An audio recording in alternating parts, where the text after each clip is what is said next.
Hello and welcome back to another Destiny 2 video. I'm Fattyhacker, and today we're going to be looking at the DPS of the newly buffed linear fusions in comparison to our previous best choices before Season of Dawn.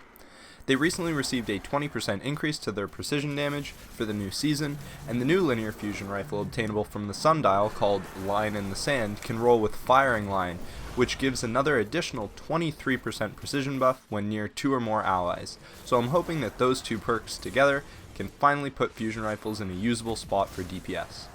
First, let's test our previous DPS champs, starting with Izanagi's Burden. You can see here that we hit 86,284 to the head on Greg with a masterworked honed edge ×4 shot. Now let's test the rate of fire.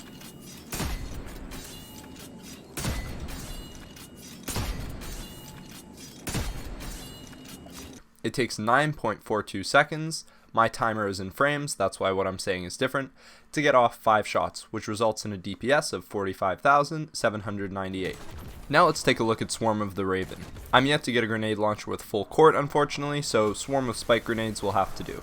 I'll add secondary values to show its highest possible damage with the 25% damage increase you get from full court when standing over 50 meters away, which is only really viable anyways on bosses that stand very still or move very predictably, because that is a really far distance away in Destiny. Also, in the test, my Swarm didn't have a boss spec, so let's add on 7.8% extra damage for each shot as well. You can see between my direct impact and explosion damage I hit for a combined 22,574, which would be 24,335 with boss spec and around 29,798 with full court maxed out as well.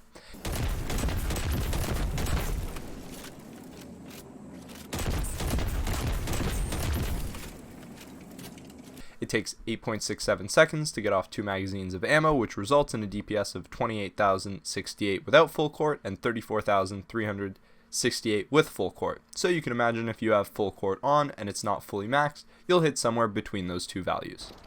Okay, now we have an idea of the DPS from the top snipers and nade launchers. Let's look at Line in the Sand. The whole test I will be using boss spec for the extra 7.8% damage.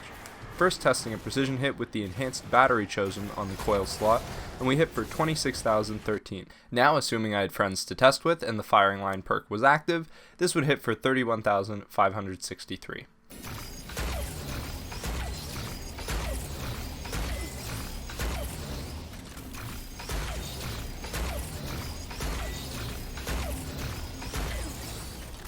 Next, testing the fire rate, we get off 2 magazines of ammo in 12.46 seconds. This results in a DPS of 25,331. Now testing with accelerated coils, which shoots faster but does less damage, to see how that affects our damage overall. Now we hit for 25,224, but when scaled for Firing Line, we get 30,606.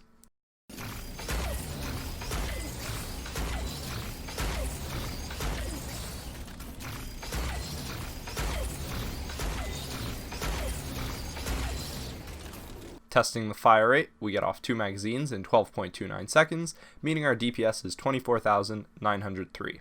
So if you're running a linear fusion rifle, I would say always choose the coils that provide higher impact, because the increase in fire rate does not at all compensate for the lost damage. Now, my overall thoughts and conclusions on these findings.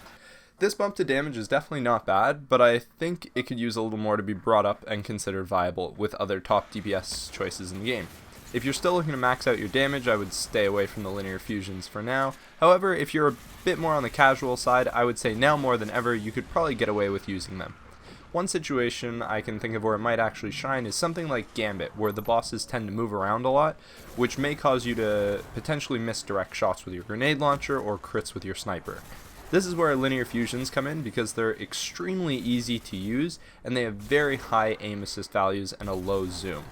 So they're much more forgiving, and now with the damage buff, they're definitely more in the mix as something at least a little bit usable.